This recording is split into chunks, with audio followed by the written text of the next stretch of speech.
On the night of January 14, 1851, the temperature in Yazoo County, Mississippi, fell to 19 degrees Fahrenheit. It was the coldest night that region had seen in more than 10 years. The Yazoo River, usually a slow-moving artery of brown water cutting through the delta's cotton fields, had started to freeze along its edges. Thin sheets of ice formed, cracking and groaning in the darkness. That night, a 13-year-old enslaved boy named Samuel stood at the edge of a ravine, looking down at a scene that would alter his life forever. Below him, half submerged in the freezing water, lay a destroyed carriage. The horses had already drowned, and trapped beneath the wreckage, bleeding from a gash on his forehead and screaming for help, was the man Samuel hated more than anyone else on earth. His name was Silas Crawford. He was 47 years old. One of the most successful slave traders in the Mississippi Delta. And 3 years earlier, he had torn Samuel's mother from his arms and sold her to a buyer in Louisiana. Samuel had dreamed of this moment. He had imagined it 1,000 times.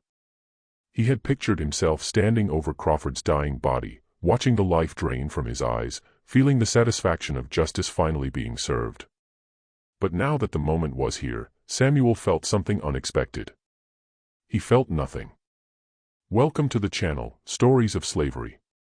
Today's story takes us to 1859 and follows a black boy who did something nobody could understand at first. He saved the very men who had sold his mother. What happened next didn't just surprise people. It shocked everyone and revealed a truth many tried to keep buried. This is a difficult and intense story. So, take a moment, breathe, and listen carefully. Before we begin, make sure to subscribe to the channel and write in the comments which city and country you're listening from. Your participation helps keep these stories remembered instead of buried. Let's begin. And in that emptiness, he heard his mother's voice, the last words she ever spoke to him as Crawford's men dragged her toward the iron wagon. She had looked back at her son, tears streaming down her face. And she had said 7 words Samuel would never forget. Don't let the hatred destroy you, son. Samuel stood at the edge of that ravine for exactly 12 seconds. He counted them, and then he made a decision that defied every instinct in his body. He climbed down into the freezing water and saved the life of the man who had destroyed his family. This is the true story of what happened next. To understand why Samuel made the choice he did, you need to understand where he came from. And to understand that, you need to understand what life was like for enslaved people in Mississippi in the years leading up to the Civil War. By 1851, Mississippi had become the 5th largest cotton-producing state in America. The entire economy of the region was built on the backs of enslaved black people, who worked the fields from sunrise to sunset, 6 days a week, 52 weeks a year. The port of Natchez, located on the Mississippi River near the Louisiana border, had become one of the largest slave trading centers in the entire South. It was estimated that between 1830 and 1860, more than 1 million enslaved people were sold through markets in Natchez, New Orleans, and the surrounding areas. Samuel was born on the Blackwood Plantation in Adams County, just 12 miles north of Natchez, in the spring of 1838. His mother, Ruth, was 22 years old when she gave birth to him. His father was a field hand named Joseph, who had been sold to a plantation in Alabama when Samuel was just 2.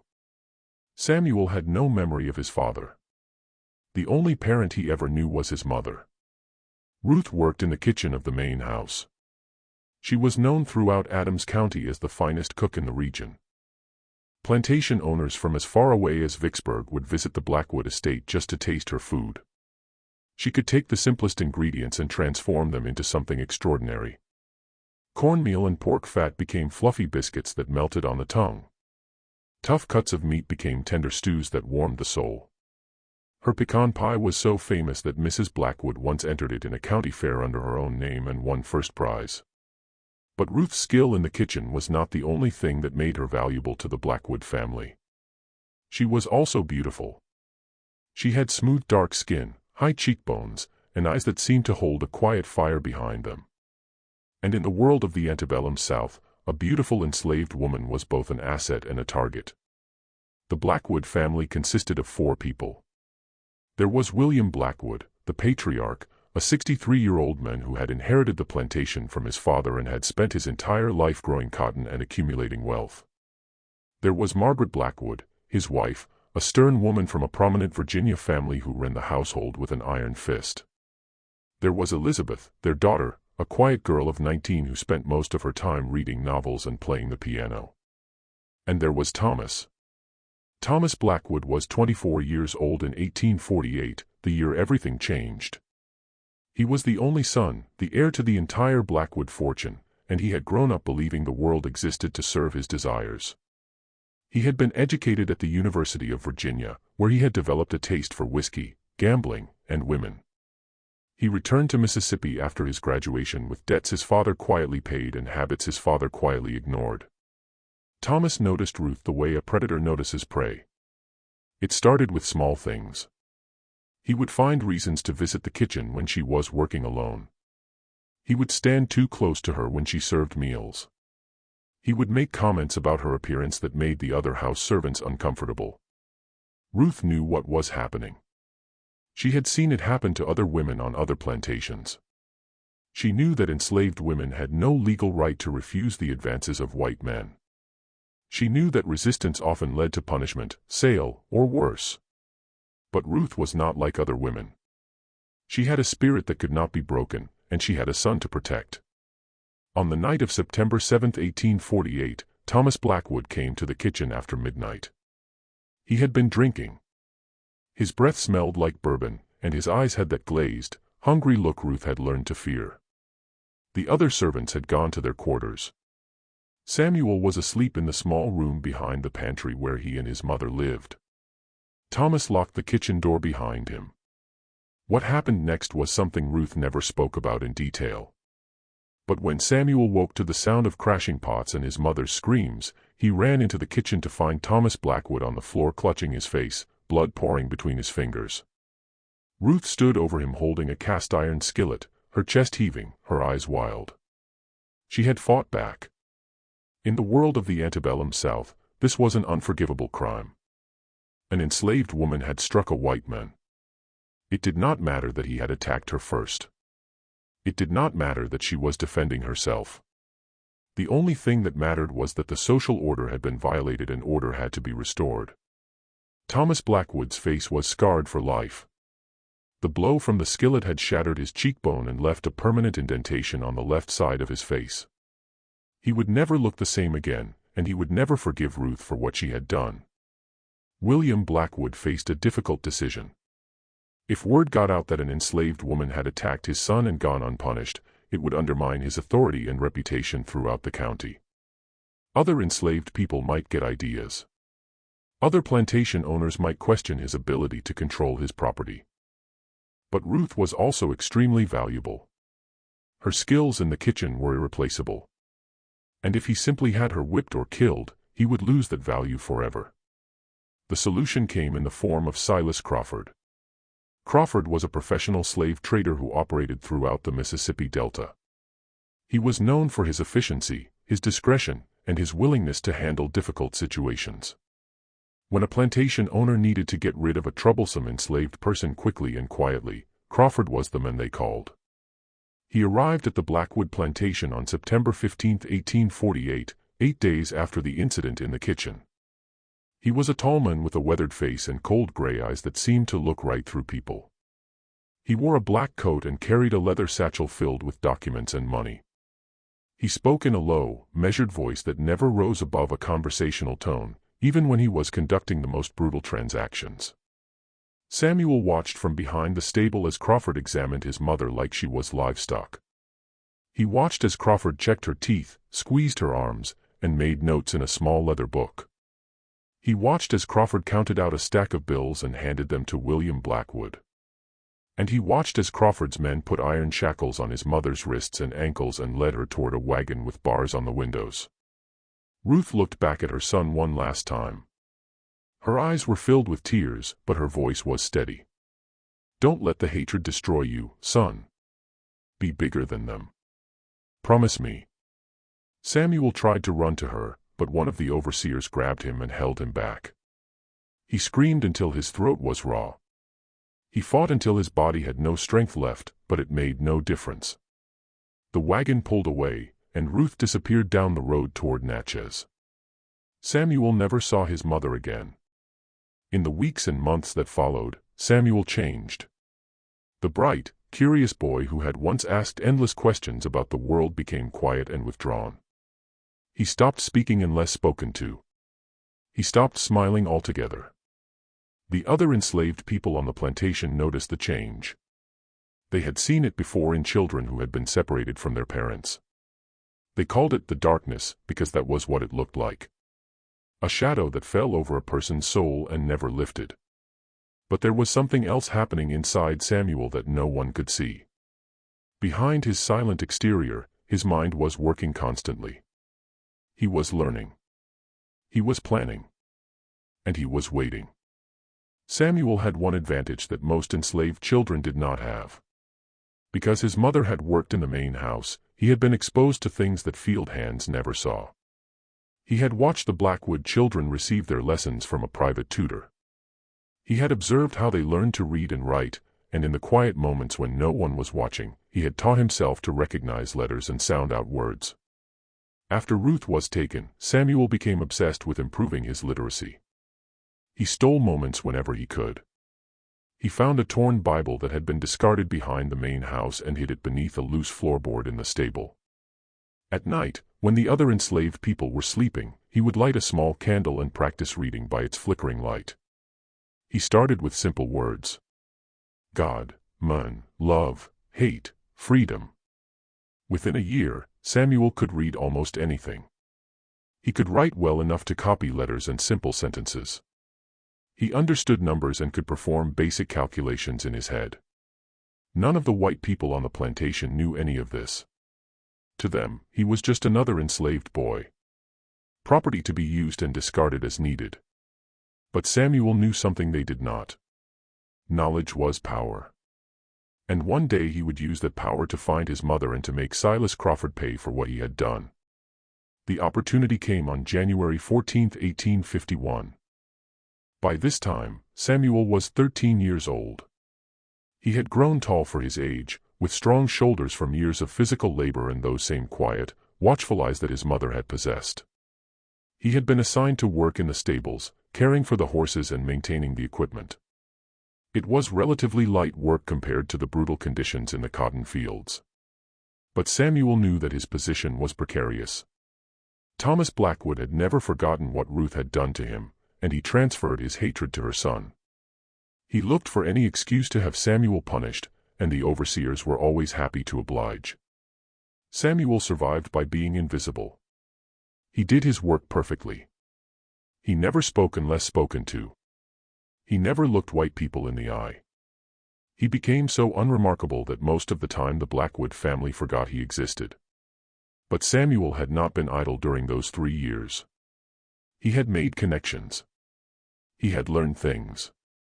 And he had become involved in something that would have gotten him killed if anyone had discovered it. The Underground Railroad was a secret network of abolitionists, free black people, and sympathetic whites who helped enslaved people escape to freedom in the North. It was not an actual railroad, of course. It was a system of safe houses, hidden routes, and coded messages that allowed fugitives to travel from the Deep South all the way to Canada, where slavery was illegal and American slave catchers had no authority. In Mississippi, the Underground Railroad operated under constant threat of discovery. The penalties for helping enslaved people escape were severe. White abolitionists could face imprisonment or mob violence. Free black people could be sold into slavery themselves, and enslaved people who were caught attempting to escape were subjected to punishments too brutal to describe. Samuel had made contact with the Underground Railroad through a free black man named Isaiah, who worked as a blacksmith in Natchez. Isaiah had been born into slavery in Virginia, but had purchased his own freedom 20 years earlier. He had moved to Mississippi because the large population of enslaved people offered more opportunities to help others escape. He operated in secret, using his blacksmith shop as a cover for his real work. Isaiah had recognized something special in Samuel the first time they met. The boy was intelligent, careful, and utterly determined. Most importantly, he could read and write, skills that were invaluable for someone working in the Underground Railroad. Isaiah began using Samuel as a messenger, sending him to deliver coded notes to contacts throughout Adams County. On the night of January 14th, Samuel was returning from one such mission. He had delivered a message to a contact near the Yazoo River confirming that a family of 4 would be ready for transport the following week. The night was brutally cold and Samuel was hurrying back to the Blackwood plantation before his absence was noticed. That was when he heard the screams. At first, Samuel thought it might be an animal. Wolves were common in the forests along the Yazoo, and their howls could sound almost human on cold nights. But as he drew closer to the sound, he realized it was definitely a man. A man in terrible pain. A man begging for help. Samuel followed the sound to the edge of a ravine that dropped down to the river. In the moonlight, he could see the wreckage of a carriage at the bottom. The vehicle had apparently tried to cross a wooden bridge that had collapsed under its weight. The horses were either dead or had been swept away by the current. And trapped beneath the overturned carriage, half submerged in the freezing water, was a man. Samuel climbed down the embankment carefully, using exposed roots and rocks as handholds. As he got closer, he could see that the man was badly injured. His leg was twisted at an unnatural angle, clearly broken. There was a deep gash on his forehead that was bleeding heavily, and the cold water was slowly sapping whatever warmth remained in his body. The man turned his head at the sound of Samuel's approach. His face was pale and contorted with pain. But even in the darkness, even after 3 years, Samuel recognized him immediately. It was Silas Crawford. The slave trader's eyes widened when he saw Samuel. At first, there was hope in them, then confusion. Then, as recognition dawned, something else. Fear. "Please," Crawford gasped. "Please help me. I'll die out here. Please." Samuel stood absolutely still. His heart was pounding so hard he could feel it in his throat. His hands were trembling, but not from the cold. 3 years of grief and rage and hatred surged through him like a flood breaking through a dam. This was the man who had taken his mother. This was the man who had shackled her like an animal and sold her to strangers. This was the man who had destroyed Samuel's family and left him alone in a world of darkness. And now that man was helpless, dying, completely at Samuel's mercy. Crawford seemed to read the thoughts on Samuel's face. His eyes filled with tears that might have been genuine or might have been calculated. With men like Crawford, it was impossible to know. "I know who you are," Crawford whispered. "You're Ruth's boy from the Blackwood place." "I remember." Samuel said nothing. He just stared. "I deserve this," Crawford continued. His voice was weakening. The cold was doing its work. "I deserve to die out here. I know what I am. I know what I've done, but please, please don't let me die like this." Samuel thought about his mother. He thought about the last time he saw her, her wrists in shackles, her eyes filled with tears. He thought about the 3 years of loneliness that followed, the endless nights of crying himself to sleep, the hollow ache in his chest that never went away. He thought about how easy it would be to turn around and walk away. No one would ever know. Crawford would freeze to death within hours. The wolves would scatter his bones. Justice would be served. But then he heard his mother's voice as clearly as if she were standing beside him. Asterisk, "Don't let the hatred destroy you, son. Be bigger than them, asterisk." Samuel closed his eyes. He took a deep breath and then he waded into the freezing water. It took almost an hour to free Crawford from the wreckage. The man's leg was pinned beneath a section of the carriage frame, and Samuel had to use a broken piece of wood as a lever to lift it high enough to pull him out. By the time he finally dragged Crawford onto the riverbank, Samuel's entire body was numb from the cold, but he was not finished. He could not leave Crawford here. The men would freeze to death before morning. Samuel had to find shelter. He remembered a hunting cabin about a quarter-mile to the east. It had been abandoned for years, but the roof was still intact, and there was a stone fireplace inside. If he could get Crawford there, he might be able to keep him alive until morning. Samuel was not sure why he was doing this. Every logical part of his mind screamed that he should leave Crawford to die. This man was his enemy. This man had committed unspeakable crimes. This man deserved whatever fate befell him. But something deeper than logic was driving Samuel now. Something that his mother had planted in him years ago. Something that Crawford and the Blackwoods and the entire system of slavery had tried to destroy, but had never quite succeeded in killing: his humanity. Samuel grabbed Crawford under the arms and began to drag him through the forest. The slave trader moaned in pain with every movement, but Samuel did not stop. He could not stop. If he stopped, they would both die. The quarter-mile to the cabin felt like 100. Samuel's arms burned. His legs trembled. His lungs ached from the freezing air, but he kept moving one step at a time, dragging the man who had destroyed his life towards safety. When they finally reached the cabin, Samuel kicked open the door and pulled Crawford inside. The interior was dark and dusty, filled with the debris of years of neglect, but the fireplace was clear, and there was dry wood stacked in the corner. Samuel worked quickly. He gathered the wood and arranged it in the fireplace. He found flint and steel in an old tin box on the mantel. Within minutes, he had a fire burning, its warmth slowly pushing back the deadly cold. Crawford lay on the floor near the fire, drifting in and out of consciousness. His leg was badly broken, possibly in multiple places. The gash on his head had stopped bleeding, but it would need to be cleaned and bandaged to prevent infection. He was still dangerously cold, and his breathing was shallow and labored. Samuel found a pile of old blankets in the corner and covered Crawford with them. He heated water in a dented pot he found near the fireplace and used it to clean the wound on Crawford's head. He tore strips from his own shirt and used them as bandages. He did everything he could to keep the man alive. And the entire time, a single question burned in his mind. Why? Why was he doing this? Why was he saving the life of a man who had caused him so much pain? What possible reason could justify this act of mercy towards someone who deserved none? Samuel did not have an answer. Not yet. But as the night wore on and the fire crackled in the hearth and Crawford's breathing slowly steadied, Samuel began to realize something.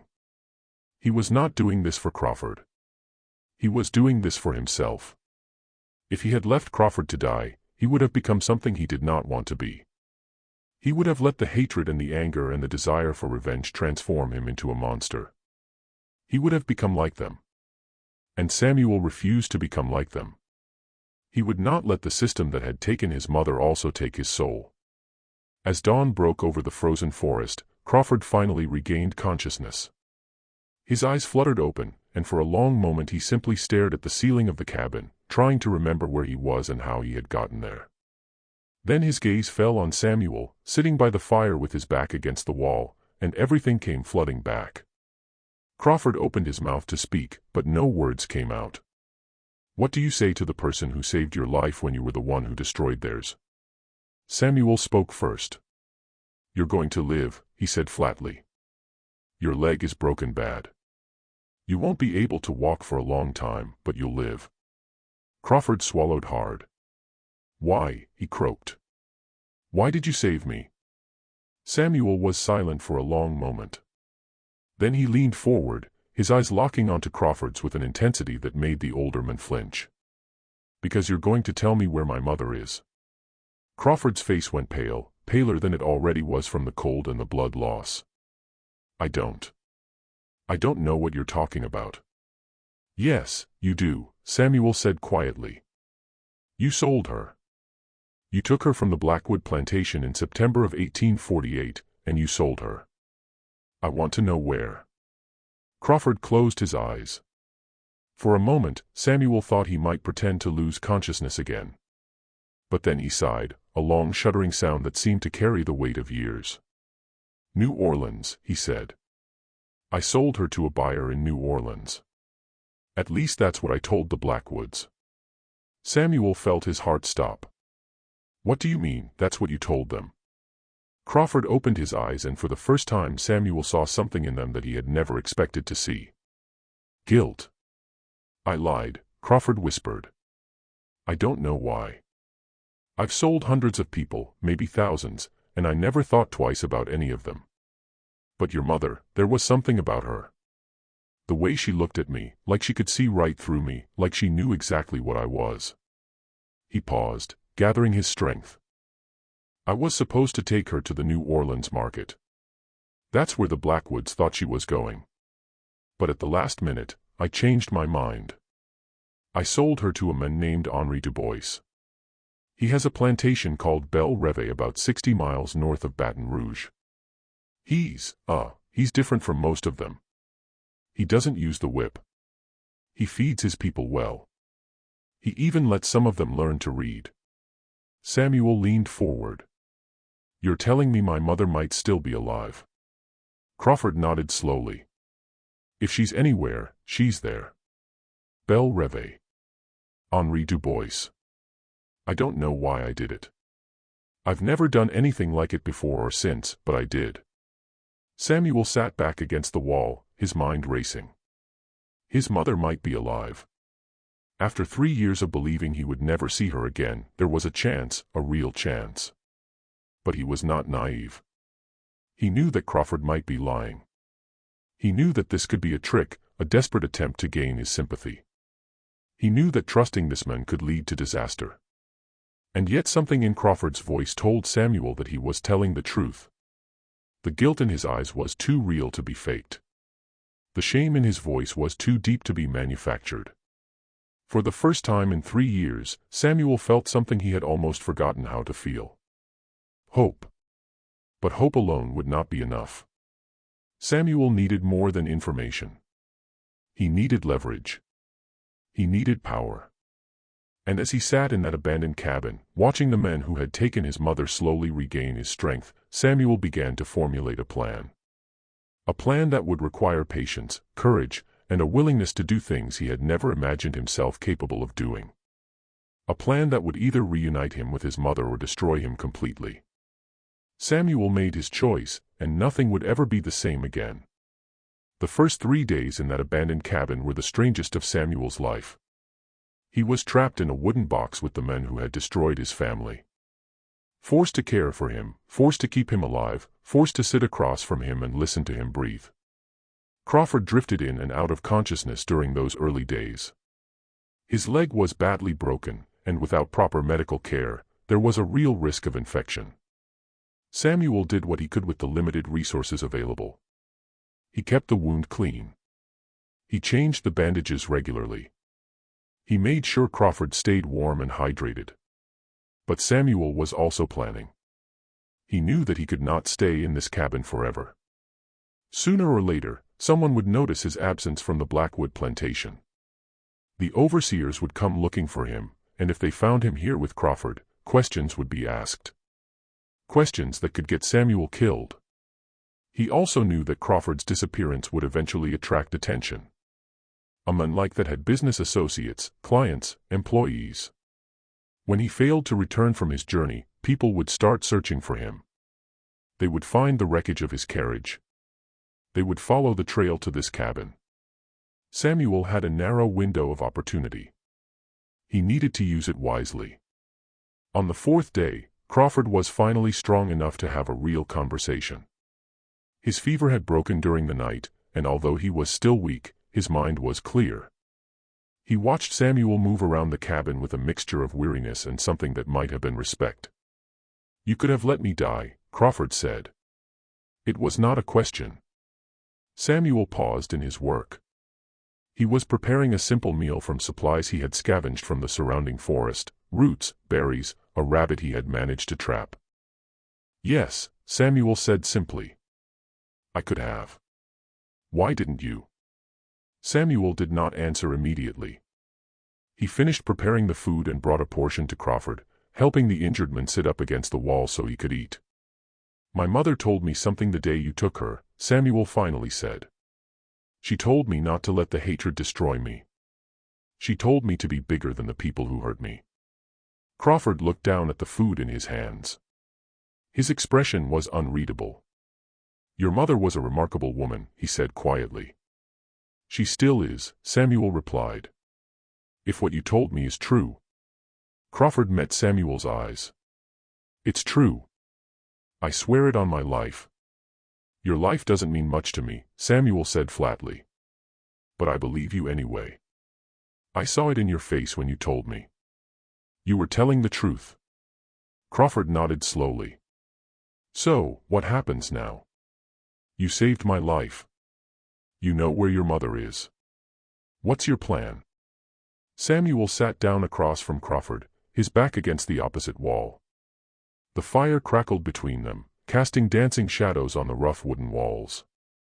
"My plan," Samuel said, "is to make you help me get her back." Crawford's eyebrows rose. "Help you? How exactly do you expect me to do that?" "You're a slave trader," Samuel said. "You know how the system works. You know the routes, the markets, the laws. You know which officials can be bribed and which ones can't. You have connections that I could never have. And you think I'm going to use all of that to help you free your mother?" Crawford let out a short, bitter laugh. "Boy, do you have any idea what you're asking? Do you have any idea what would happen to me if I got caught helping an enslaved person escape?" "Yes," Samuel said calmly. "I know exactly what would happen. You would be arrested. You would be tried. You would probably be hanged." He leaned forward, his eyes hard. "But that's not the worst thing that could happen to you, Mr. Crawford. The worst thing is what happens if you don't help me." Crawford's face tightened. "Is that a threat?" Samuel reached into his coat and pulled out a folded piece of paper. He had been working on it for the past 3 days, writing by firelight while Crawford slept. "This," Samuel said, "is a letter. It contains a detailed account of every crime you've committed in the past 10 years. The slaves you've smuggled illegally. The documents you've forged, the bribes you've paid to customs officials and sheriffs, the buyers you've cheated, the sellers you've defrauded." Crawford's face went pale. "How do you know about any of that?" "I listen," Samuel said simply. "I watch. I remember. You'd be amazed what people say in front of enslaved people. They think we're furniture. They think we don't understand, but we understand everything." He held up the letter. "If I send this letter to the right people, your life is over. Not just your career.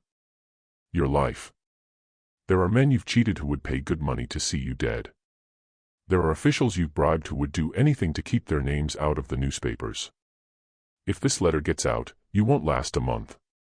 Crawford stared at the letter like it was a coiled snake. "You're blackmailing me," he said slowly. "Yes," Samuel replied. "I am." A long silence stretched between them. The fire popped and hissed. Outside, the wind howled through the frozen trees.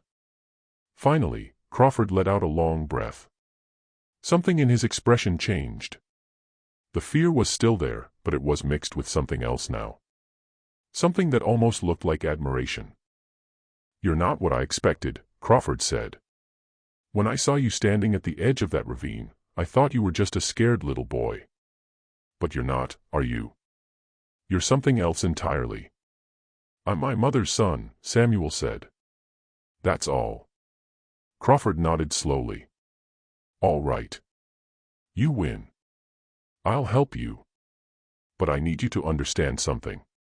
What you're asking me to do is incredibly dangerous. Not just for me, for both of us. If we get caught, they won't just kill us. They'll make an example of us. They'll make sure that everyone knows what happens to people who defy the system." "I understand," Samuel said. "Do you? Do you really understand what you're risking? You're 13 years old. You could have a long life ahead of you. Even as a slave, you could survive. You could find moments of happiness. I could spend the rest of my life knowing that my mother is out there somewhere," Samuel interrupted. "I could spend every day wondering if she's alive or dead. I could grow old without ever seeing her face again." He shook his head. "That's not a life. That's a slow death. I'd rather take my chances." Crawford studied the boy's face for a long moment. Then he nodded. "All right," he said. "Then let's talk about how we're going to do this." The plan they developed over the next several days was audacious, dangerous, and completely insane. It would require perfect timing, absolute secrecy, and a level of trust between two people who had every reason to hate each other. But it was also brilliant. The first step was getting Crawford back on his feet. His leg was healing, but slowly. Samuel fashioned a crude splint from tree branches and strips of cloth, immobilizing the limb so that the bones could knit properly. He found a sturdy branch that Crawford could use as a crutch. Within a week, the slave trader was able to move around the cabin on his own, though he still couldn't put any weight on his injured leg. The second step was establishing a cover story. Crawford was well known throughout the region. His disappearance had surely been noticed by now. They needed an explanation for where he had been and what had happened to him. Crawford came up with the story himself. He would claim that his carriage had been attacked by bandits on the road to Natchez. They had beaten him, robbed him, and left him for dead. He had wandered through the forest for days before finally being discovered by a traveling minister who had nursed him back to health. It was a plausible story. Bandit attacks were common on the roads of Mississippi, especially during the winter months when desperate men were willing to take desperate risks. And Crawford's injuries were consistent with such an attack. The broken leg, the gash on his head, the general state of exhaustion, it all fit. The third step was the most dangerous. Samuel had to return to the Blackwood plantation without being caught. He had been gone for almost 2 weeks now. There was no way to explain an absence that long. If he simply walked back onto the plantation, he would be whipped at best, sold at worst. He needed another approach. Crawford suggested a solution that made Samuel's stomach turn, but he had to admit it was clever. "I'll buy you," Crawford said. Samuel stared at him. "What?" "I'll go to the Blackwoods and tell them I want to buy you. I'll make up some story about needing a young boy to help with my business. They'll be happy to be rid of you. Thomas Blackwood has always hated you.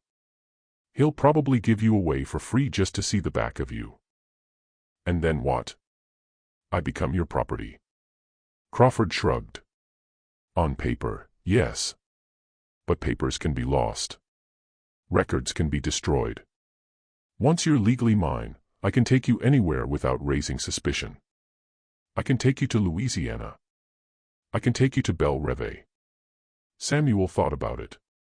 The idea of being sold again, of becoming the legal property of the men who had taken his mother, was almost unbearable. But he also saw the logic in the plan. As Crawford's property, he would have freedom of movement that he could never have as a runaway. He could travel openly, sleep in proper beds, eat proper food. He could search for his mother without constantly looking over his shoulder. "All right," Samuel said finally. "Do it." It took another week for Crawford to recover enough to travel. Samuel used that time to prepare. He memorized the route to Belle Reve.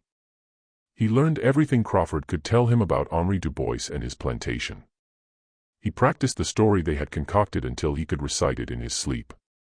On February 3, 1851, Crawford limped out of the abandoned cabin and made his way to the nearest town. Samuel stayed behind, hiding in the forest, waiting for word that the plan had worked. 3 days later, Crawford returned with documents in his hand and a grim smile on his face. "It's done," he said. "You belong to me now. Thomas Blackwood was so eager to get rid of you that he practically gave you away.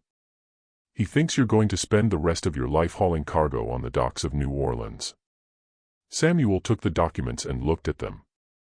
There was his name written in neat script. Samuel, no last name. Enslaved people did not have last names.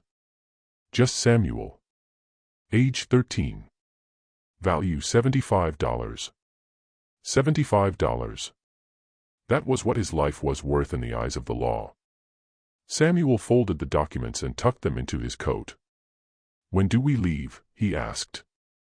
"Tomorrow morning," Crawford replied. "We have a long journey ahead of us." The journey from Yazoo County to Baton Rouge was approximately 250 miles. Under normal circumstances, it would take about a week by carriage, but circumstances were far from normal. Crawford's leg was still healing. The winter weather was unpredictable, and they had to avoid drawing attention to themselves. They traveled slowly, stopping frequently to rest. Crawford posed as a businessman transporting his newly purchased slave to a client in Louisiana. Samuel played his role perfectly, keeping his eyes down, speaking only when spoken to, displaying the subservient demeanor that was expected of enslaved people in the presence of whites. But inside, Samuel was anything but subservient. Inside, he was burning with anticipation. Every mile brought him closer to his mother. Every day increased the possibility that he would see her again. They crossed into Louisiana on February 12th. The landscape changed as they moved south. The frozen forests of Mississippi gave way to swamps and bayous thick with cypress trees draped in Spanish moss. The air grew warmer and more humid. The smell of decay and growth mingled together in a scent that was unlike anything Samuel had ever experienced. Crawford knew the roads well. He had traveled them many times in his years as a slave trader. He knew which inns were safe and which ones asked too many questions. He knew which ferry crossings were monitored and which ones were not. He guided them through the Louisiana wilderness with the expertise of a man who had made a career of moving human cargo from one place to another. As they traveled, Crawford talked. Perhaps it was the guilt that loosened his tongue. Or perhaps it was simply the strange intimacy of their situation. Whatever the reason, he began to share things with Samuel that he had never shared with anyone else. He told Samuel about his childhood in Virginia, growing up on a small farm that could not compete with the large plantations around it. He told him about his father, a bitter man who blamed everyone but himself for his failures. He told him about the day he left home at 16, determined to make something of himself in a world that seemed designed to keep men like him down. He told Samuel about his first job as an assistant to a slave trader in Richmond, how he had been horrified at first by the brutality of the business, how he had gradually become numb to it, how he had eventually embraced it as the only path to the wealth and status he craved. He told Samuel about the hundreds, maybe thousands of people he had bought and sold over the years, men, women, children, families torn apart, lives destroyed. He told him about the nightmares that sometimes woke him in the middle of the night. The faces that haunted him, the screams that echoed in his memory. "I know what I am," Crawford said one night as they sat around a small fire in the Louisiana swamp. "I know what I've done. There's no redemption for a man like me. No forgiveness. I've sold my soul 100 times over, and there's no buying it back." Samuel listened without comment. He did not feel sympathy for Crawford. He could not feel sympathy for a man who had caused so much suffering. But he was beginning to understand something about the nature of evil. Crawford was not a monster. He was a man, a weak, broken, desperate man who had made terrible choices and was now living with the consequences. He was proof that ordinary people were capable of extraordinary cruelty when the circumstances were right. It was a lesson Samuel would never forget. They reached the outskirts of Belle Reve on February 18, 1851. The plantation was located on a bend in the Mississippi River about 60 miles north of Baton Rouge. It was smaller than the Blackwood plantation, but more prosperous. The fields were well maintained. The buildings were in good repair, and the enslaved people who worked the land appeared healthier and better fed than any Samuel had seen in Mississippi. Crawford stopped the carriage at the edge of the property and turned to Samuel. "This is as far as I go," he said. "Henri Dubois knows me. If he sees me here, he'll ask questions I can't answer." Samuel nodded. "What do I do now?" "You wait until nightfall. Then you make your way to the slave quarters and find your mother. Once you've found her, come back here. I'll be waiting." Samuel looked at Crawford with suspicion. "How do I know you won't just leave?" Crawford sighed. "You don't. But think about it. If I leave now, you still have that letter. You can still destroy me. My only chance of getting out of this alive is to help you succeed. So, no, I won't leave. I'll be right here when you get back." Samuel considered this. It made sense. Crawford was many things, but he was not stupid. He knew that his survival depended on Samuel's goodwill. "All right," Samuel said. "I'll be back before dawn." He slipped out of the carriage and disappeared into the gathering darkness. The Belle Reve slave quarters were located about a quarter-mile from the main house, hidden behind a grove of oak trees. There were 12 small cabins arranged in 2 neat rows, each one housing multiple families. Unlike the cramped, dilapidated shacks of the Blackwood plantation, these cabins were solidly built with proper roofs and real floors and windows that could be opened to let in fresh air. Samuel crept through the shadows, moving from tree to tree, staying out of sight. He had no idea which cabin his mother might be in. He had no way of knowing if she was even still here. 3 years was a long time. Anything could have happened. He waited until the plantation had gone quiet, until the last lights in the main house had been extinguished, and the only sounds were the chirping of crickets and the distant croaking of frogs. Then he approached the nearest cabin and peered through the window. Inside he could see a family sleeping on straw pallets. A man, a woman, 3 children. None of them was his mother. He moved to the next cabin and the next and the next. On the 7th cabin, Samuel found what he was looking for. She was sitting by the fire alone, mending a torn piece of clothing by the flickering light. Her hair had more gray in it than Samuel remembered, and there were new lines on her face that had not been there before. But it was her. It was definitely her. His mother, Ruth, alive. Samuel's heart hammered in his chest. His eyes filled with tears that he quickly blinked away. He had imagined this moment so many times, but now that it was here, he did not know what to do. Part of him wanted to burst through the door and throw his arms around her. Part of him was terrified that if he moved, the vision would disappear and he would wake up back in Mississippi, alone and motherless. He took a deep breath and knocked softly on the door. Ruth looked up, startled.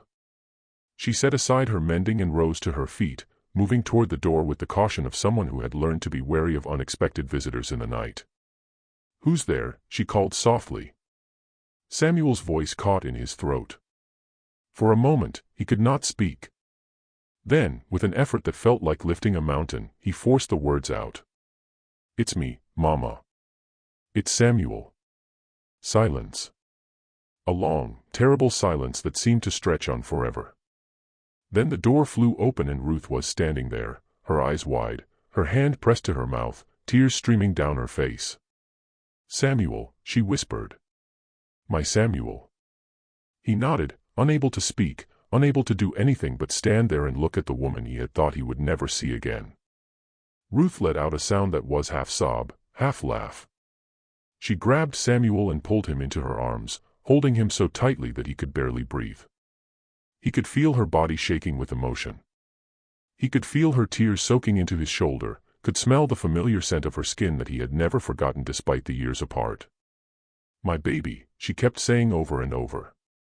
"My baby, my baby, my baby." They stood there for a long time, holding each other, crying together, making up for 3 years of separation in a single embrace. When they finally pulled apart, Ruth cupped Samuel's face in her hands and studied him with wonder. "Look at you," she said. "You've grown so tall. You're almost a man now." "I came to find you, Mama," Samuel said.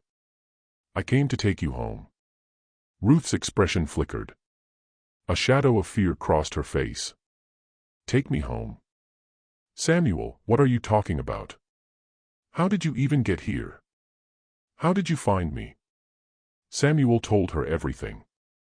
He told her about the night he saved Crawford's life, about the deal they had made, about the journey from Mississippi to Louisiana. He told her about the letter he was holding over Crawford's head, about the plan to escape together, about the route north that the Underground Railroad had prepared for them. Ruth listened in silence, her eyes growing wider with each revelation. When Samuel finished, she shook her head slowly. "You did all this," she said. "You did all this for me. I would have done anything for you, Mama. Anything." Ruth pulled him close again, holding him tightly. "My brave boy," she murmured. "My brave, foolish, wonderful boy." They talked through the night, speaking softly so as not to wake the other people in the cabin.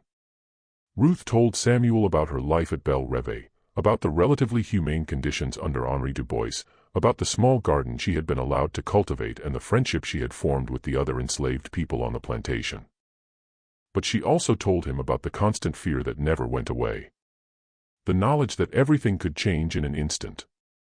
The understanding that no matter how kind Du Bois might be, she was still property, still subject to his whims, still liable to be sold or punished or killed at any moment. "I've dreamed of freedom every single day since they took me from you," Ruth said. "But I never thought it could actually happen. I never thought I would see you again." "It's happening, Mama," Samuel said. "We're leaving tonight. Crawford is waiting for us at the edge of the property. We'll travel by night and hide by day. We'll follow the river north until we reach the contact points Isaiah told me about. It will take weeks, maybe months, but we'll make it. I know we will." Ruth looked at her son with a mixture of pride and fear. "You really believe that? You really believe we can escape?" "I believe we have to try," Samuel said. "I believe that if we don't try, we're already dead. We're just waiting for our bodies to catch up with our spirits." Ruth was silent for a long moment. Then she nodded slowly. "You're right," she said. "You're absolutely right. Let's go." They gathered what few possessions Ruth had. A change of clothes, a small knife, a piece of cornbread wrapped in cloth. It was not much, but it was all she had. As they slipped out of the cabin and made their way toward the edge of the property, Samuel felt a strange mixture of emotions. Fear, certainly. Excitement, definitely. But also something else. Something that took him a while to identify. It was joy. Pure, unadulterated joy. For the first time in 3 years, Samuel felt alive. They found Crawford exactly where he had promised to be, waiting in the carriage at the edge of the property. When he saw Ruth approaching with Samuel, something shifted in his expression. Shame, perhaps. Regret. It was hard to tell in the darkness. Ruth stopped short when she recognized him. "You," she said. Her voice was flat, cold, utterly devoid of emotion. "Mrs. Ruth," Crawford said. He could not meet her eyes. I don't expect you to forgive me. I don't expect anything from you. But I want you to know that I'm going to do everything in my power to get you and your son to safety." Ruth stared at him for a long moment. Then she turned to Samuel. "You trust this man?" "No," Samuel said honestly. "But I trust that he knows what will happen to him if he betrays us. And I trust that he wants to live." Ruth nodded slowly. "Then let's go before I change my mind about not killing him myself." They climbed into the carriage and set off into the night. The journey north was the most dangerous thing any of them had ever attempted. They traveled by night and hid by day, moving through swamps and forests and back roads that only Crawford knew. They avoided towns and villages whenever possible. When they had to stop for supplies, Crawford would go alone, leaving Samuel and Ruth hidden in the wilderness. There were close calls. Once they nearly ran into a patrol of slave catchers near the Louisiana-Mississippi border. Another time, a suspicious innkeeper demanded to see Crawford's papers, forcing them to flee in the middle of the night. A third time, their carriage broke a wheel crossing a flooded creek, and they had to abandon it and continue on foot. But they pressed on. Mile by mile, day by day, they made their way north through Mississippi and Tennessee and Kentucky, through fields and forests and mountains, through rain and snow and bitter cold. And as they traveled, something unexpected began to happen. Crawford changed. It was subtle at first, small things. The way he shared his food without being asked, the way he kept watch at night so Samuel and Ruth could sleep. The way he put himself between them and danger without hesitation. But it went deeper than that. Something inside Crawford was shifting. The wall of cynicism and self-interest that he had built around himself over decades was beginning to crack. Perhaps it was the daily presence of the people he had wronged. Perhaps it was the knowledge that for the first time in his life he was doing something genuinely good. Perhaps it was simply the power of witnessing a mother and son reunited after years of separation. Whatever the reason, Silas Crawford was becoming a different man. Not a good man, not yet. Maybe not ever. But different. They reached the Ohio River on March 15, 1851. The river marked the border between the slave states of the South and the free states of the North. Once they crossed it, Ruth would legally be a free woman. The slave catchers could still pursue them, but they would have no legal authority to drag her back. Crawford arranged passage on a ferry operated by a secret sympathizer of the Underground Railroad. At midnight, under a moonless sky, they crossed the dark waters. When they reached the opposite shore, Ruth stepped onto free soil for the first time in her life. She stood there for a long moment, feeling the ground beneath her feet, breathing the air of freedom. Then she fell to her knees and wept. Samuel knelt beside her, holding her, crying with her. They had made it. After everything they had been through, after all the fear and danger and uncertainty, they had made it. Crawford stood apart, watching them. His face was unreadable in the darkness. When Ruth finally rose to her feet, she walked over to Crawford and stood before him. For a long moment, she simply looked at him.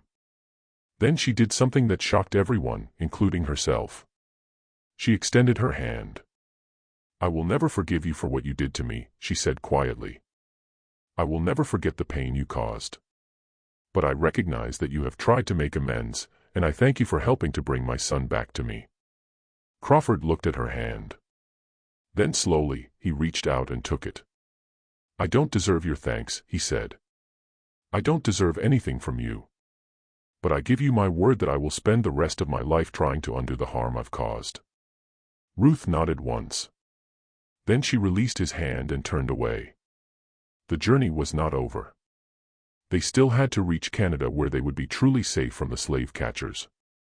But the hardest part was behind them. They were free.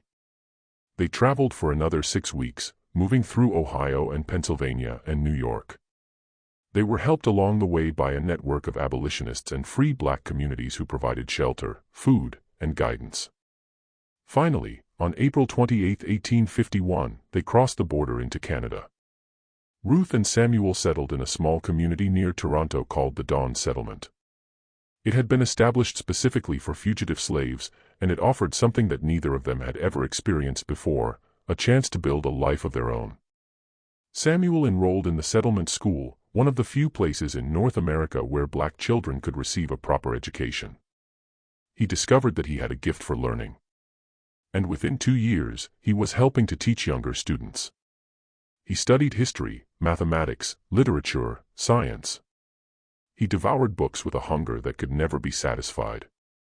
Ruth opened a small bakery using the culinary skills that had once made her the most valuable cook in Adams County, Mississippi. Her pecan pies became famous throughout the region, and her shop became a gathering place for the community. They were not rich. They were not powerful. But they were free, and that was everything. Crawford did not come with them to Canada. At the Ohio border, he had announced his intention to return to the South. "There's more I can do down there," he said. "More people I can help, more damage I can undo." Samuel was skeptical. "You're going to become an abolitionist? You, of all people?" Crawford smiled grimly. "I'm going to become whatever I need to become. I have money. I have connections. I have knowledge of how the system works. I can use all of that to undermine it from within." "They'll kill you if they find out," Ruth said. "Probably," Crawford agreed. "But I've lived a long life, longer than I deserved. If I can use whatever time I have left to do some good, then maybe I can die knowing that I wasn't completely worthless." He turned to Samuel and held out his hand. "You saved my life," he said. "And in doing so, you showed me that it was possible to be better than I was. I will never be able to repay that debt, but I will try. Every day for the rest of my life, I will try." Samuel looked at the hand that had once signed his mother's bill of sale. Then he took it and shook it firmly. "I believe you," he said. "Don't make me regret it." Crawford nodded. Then he climbed into his carriage and disappeared down the road. They never saw him again. Years later, Samuel would learn that Crawford had been true to his word. He had returned to Mississippi and used his position as a slave trader to sabotage the very system he had once profited from. He falsified records, allowing enslaved people to disappear from official registers. He provided information to the Underground Railroad about patrol routes and safe passages. He even purchased several enslaved people with his own money and quietly transported them to freedom. He was caught in 1854. A former business associate discovered what he was doing and reported him to the authorities. Crawford was arrested, tried, and sentenced to hang for his crimes against the institution of slavery. On the day of his execution, he reportedly said only one thing. "I was a monster, but a 13-year-old boy showed me how to be human. That boy was more of a man than I ever was." When Samuel heard the news of Crawford's death, he did not know how to feel. He did not mourn the men. He could not mourn someone who had caused so much suffering. But he also could not help feeling that Crawford's death represented something significant. It represented the possibility of change. The possibility that even the worst among us can choose a different path. The possibility that redemption, while never guaranteed and never complete, is always available to those who truly seek it. Samuel became a teacher. He spent the next 40 years educating black children in Canada and, after the Civil War, in the United States. He traveled throughout the South establishing schools and communities that had never had access to education. He trained other teachers, wrote textbooks, and advocated for equal educational opportunities for all children, regardless of race. He never forgot where he came from. He never forgot the horrors of slavery. But he also never forgot the lesson he learned on that cold January night in 1851 when he stood at the edge of a ravine and chose mercy over revenge.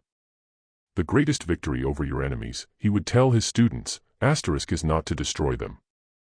It is to become so strong, so wise, so free that their power over you simply dissolves. Ruth lived to see the end of slavery. She was there when the Emancipation Proclamation was signed in 1863. She was there when the 13th Amendment was ratified in 1865. She was there when her son returned to Mississippi for the first time since his escape, walking through the ruins of the Blackwood Plantation as a free man. She died peacefully in her sleep in 1871 at the age of 74. Her last words were to Samuel, who sat at her bedside holding her hand. "You were bigger than all of them," she whispered. "Just like I always knew you would be." Samuel lived until 1903. He was buried in a small cemetery in Mississippi, not far from the place where he was born. His headstone bore a simple inscription that he had chosen himself. "I was my mother's son." That was enough. This is the story of a boy who saved the men who destroyed his family. It is a story about hatred and love, revenge and forgiveness, cruelty and compassion. It is a story about the worst and the best of human nature, often existing in the same heart. But most of all, it is a story about choice. Samuel could have let Crawford die that night. He would have been justified. He would have been within his rights. No one would have blamed him. But he chose differently. He chose to save a life instead of taking one. He chose to build instead of destroy. He chose to be bigger than the hatred that the world had poured into him. And that choice made all the difference. It gave him back his mother. It gave him his freedom. It gave him a life of purpose and meaning. It even, in a strange way, gave Crawford a chance at redemption. One choice. One moment of mercy. One decision to be better than the circumstances that created him. That is the power we all have. Every single one of us, every single day. The power to choose who we want to be. Samuel chose well. And his choice echoes through history, reminding us that even in the darkest times, even in the face of the greatest evil, the light of human decency can never be completely extinguished.